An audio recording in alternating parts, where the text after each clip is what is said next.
की गेल्या आठवड्यामध्ये काम करत असताना त्यांच्या कामामध्ये काहीतरी वस्तू त्यांनी उचलली, त्यामुळे त्यांचा हात खूप दुखायला लागला. जवळजवळ म्हणजे असं त्यांचा हात चमकला आणि तिथं सूज आली.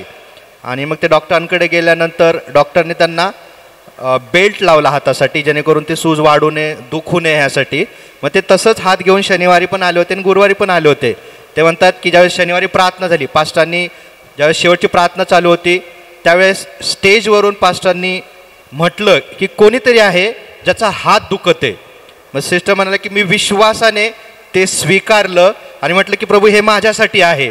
आणि ते आता म्हणतात की त्यांची जी सूज होती ती निघून गेली, त्यांचं प्लास्टर पण निघून गेलं आणि आता त्यांना हाताची मूवमेंट पण, हात हलवता देखील येत आहे. ह्यासाठी ते सर्व धन्यवाद, सर्व गौरव प्रभूला देतात.